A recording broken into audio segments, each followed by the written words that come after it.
องตอบไทยนึกในទី6ខែសីហាឆ្នាំ2026អះអាងថាចិនបានប្រាប់កម្ពុជាកុំឲ្យយកអាវុធផលិតដោយចិនទៅប្រើនៅតាមព្រំដែនកម្ពុជាថៃតែពេលនេះបែករឿងពិតមន្ត្រីកម្ពុជាមួយរូបបានប្រាប់ News Today ថាក្រោយផ្ទៀងទាត់ជាមួយស្ថានទូតចិនចម្លើយដែលទទួលបានគឺអនុព័ន្ធយោធាចិននៅទីក្រុងបាងកកមិនបាននិយាយសារនោះទេពលគឺថៃជាអ្នកនិយាយដោយខ្លួនឯងដោយសុំមិនបញ្ចេញឈ្មោះមន្ត្រីកម្ពុជារូបនោះបានប្រាប់ News Today នៅថ្ងៃទី7ខែសីហាឆ្នាំ2026ថាក្រោយផ្ទៀងផ្ទាត់ព័ត៌មានជាមួយស្ថានទូតចិននិងអ្នកពាក់ព័ន្ធនានាបានបញ្ជាក់យ៉ាងច្បាស់ថាការអះអាងដែលថាចិនបានប្រាប់ទ័ពថៃថាមិនឲ្យកម្ពុជាប្រើអាវុធផលិតដោយចិននៅព្រំដែននោះគឺជារឿងមិនពិតសារដែលថៃនិយាយនោះមិនមែនជាសម្ដីរបស់អនុព័ន្ធយោធាចិនបានថ្លែងក្នុងជំនួបជាមួយកងទ័ពថៃឡើយព័ត៌មានផ្ទុយគ្នានេះកើតឡើងបន្ទាប់ពីកាសែតខៅសូតកាលពីថ្ងៃទី6ខែសីហាបានដកស្រង់ព័ត៌មានពីជំនួបថ្ងៃទី4ខែសីហារវាងលោកឧត្តមសេនីយ៍ឯកធិរណាន់ណាតាខ្វាងអគ្គនាយកនៃនាយកដ្ឋានព័ត៌មានកងទ័ពជើងគោកថៃ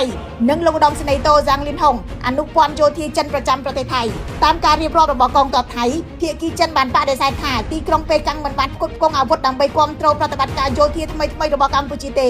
លើសពីនេះលោកធិរណាន់អះអាងថាចិនបានប្រាប់កម្ពុជាកុំឲ្យប្រើសម្ភារៈយោធាផលិតដោយចិននៅតាមព្រំដែនកម្ពុជាថៃគួរសម្គាល់ថានេះមិនមែនជាលើកទី1ទេដែលរឿងអាវុធចិននៅកម្ពុជាបង្កក្តីបារម្ភដល់ភាគីថៃកាលពីថ្ងៃទី17ខែកក្កដានាយករដ្ឋមន្ត្រីថៃលោកអនុទានឆាន់វីរៈគុលបានលើករឿងប្រគល់សម្ភារៈយោធាជាពិសេសរថក្រោះជាង90គ្រឿងចិនឲ្យកម្ពុជាទៅនិយាយផ្ទាល់ជាមួយប្រធានាធិបតីចិនលោកស៊ីជីនពីងក្នុងជំនួបនៅទីក្រុងសៀងហៃលោកអនុទានក៏អះអាងពេលនោះថាចិនបានធានាថាសម្ភារៈយោធាទាំងនោះនឹងមិនត្រូវបានប្រើដើម្បីបង្កគ្រោះថ្នាក់ដល់ថៃទេ